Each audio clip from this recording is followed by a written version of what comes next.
सूत्र नंबर 22 और 23।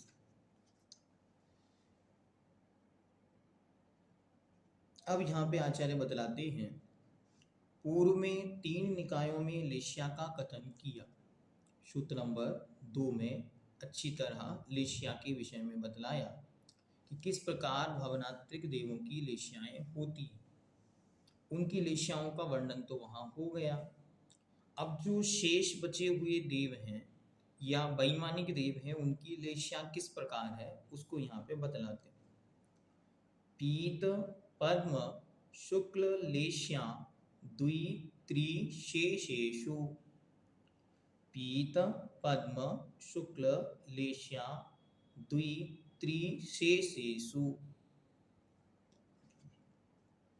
द्वि त्रिशेषेषु द्वि युगल मतलब 2 युगलों में, 3 युगलों में तथा शेष युगलों में। युगल मतलब 2-2 का जोड़ा, जैसे स्वधर्म ईशान ये हुआ 1 युगल, सानत कुमार माहिंद ये हुए 2 युगल। इस प्रकार 2 युगलों में, 3 युगलों में तथा शेष युगलों में पीत पद्म शुक्ल लेशिया होती है, अर्थात इनकी शुभ लेशियाएं होती हैं। अब किस प्रकार की इनकी होती है ये सूत्र के माध्यम से एकदम स्पष्ट नहीं किया, लेकिन टीकाकारों ने टीका के माध्यम से उसे बहुत अच्छी तरह विस्तार से समझाया है। देखते, वैमानिक देवों में कौन कौन सी लेशियाएं होती हैं। सौधर्म और ईशान स्वर्ग के देवों की पीत लेशिया होती है। सानत कुमार एवं माहिंद्र स्वर्ग के देवों में पीत एवं पद्म लेशिया होती है। ब्रह्म ब्रह्मोत्तर एवं लांतव कापिष्ट स्वर्ग के देवों में पद्म लेशिया होती है। शुक्र महाशुक्र सतार सहस्रा स्वर्ग के देवों में पद्म एवं शुक्ल लेशिया होती है। आणत प्राणत आरण्य अच्युत और नवग्रैविक देवों में शुक्ल लेशिया होती है। अनुदेश नव अनुदेश पंच अनुत्तर विमानों में परम शुक्ल लेशिया होती है। यह वर्णन हम सर्वार्थ सिद्धि ग्रंथ से जान सकते हैं। इसी प्रकार यह कथन मिलता है और पूज्यवर ने मूल में जो सूत्र दिया उससे हमको इतना विस्तार अर्थ प्राप्त नहीं होता, क्योंकि सूत्र संक्षेप में होते हैं, इसलिए उनका विस्तार अन्य टीका ग्रंथों के माध्यम से जाना जाता है।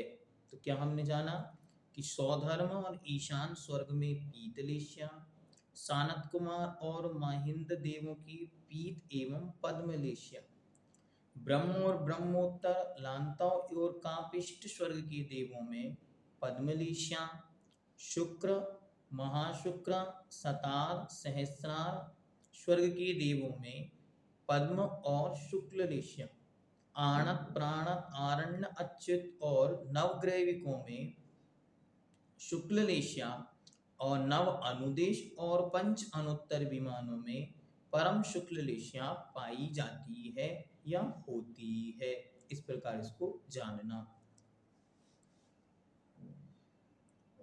अन्य ग्रंथों की अपेक्षा मध्यम अंश या मध्यम लेशिया के रूप में भी कथन मिलता है कि उत्कृष्ट पीत, जघन्य पीत, फिर मध्यम पीत, फिर उत्कृष्ट पीत। इस प्रकार का कथन भी पूज्य ग्रंथराज धवला जी में उपलब्ध होता है, उसे भी अपन एक बार देख लेते हैं। सौधर्म एवं ईशान स्वर्ग के देवों में मध्यम पीत लेशिया होती है।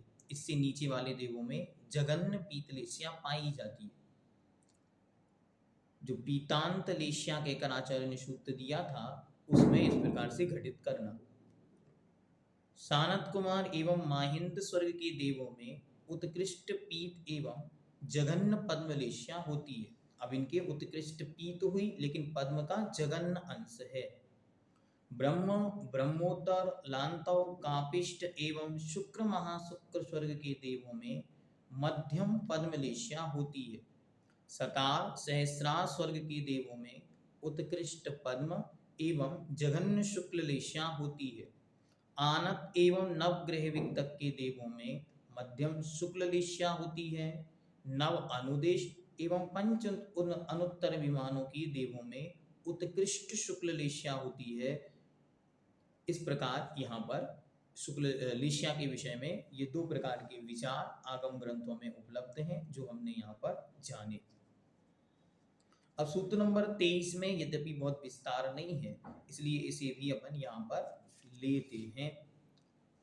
अभी तक हमने जाना था कल्पोपपन्न और कल्पातीत, तो ये दो भेद क्यों किए गए थे, तो इनका मुख्य कारण बतलाया था कि यहाँ तक इंद्र आदि की कल्पना है इसलिए ये कल्पवासी या कल्पोपपन्न है, उनसे अतीत कल्पातीत है, उनके लिए एक सूत्र आचार्य देते हैं। सूत्र नंबर 23, प्राग ग्रैविकेभ्यः कल्पः। प्राग मतलब पहले, किसके पहले तक, तो कहते हैं ग्रैविकेभ्यः, ग्रैविकों के पहले कल्पः कल्प संज्ञा है, अर्थात 16 स्वर्गों की कल्प संज्ञा है। 16 स्वर्ग तक कल्प माने जाते हैं और इनके ऊपर कल्पना मानकर या कल्पना वहां नहीं की गई इंद्र आदि की, इसलिए उन्हें कल्पातीत देव इस प्रकार का शब्द आगम ग्रंथों में तत्वार्थ सूत्रकार ने स्वयं प्रयोग किया है।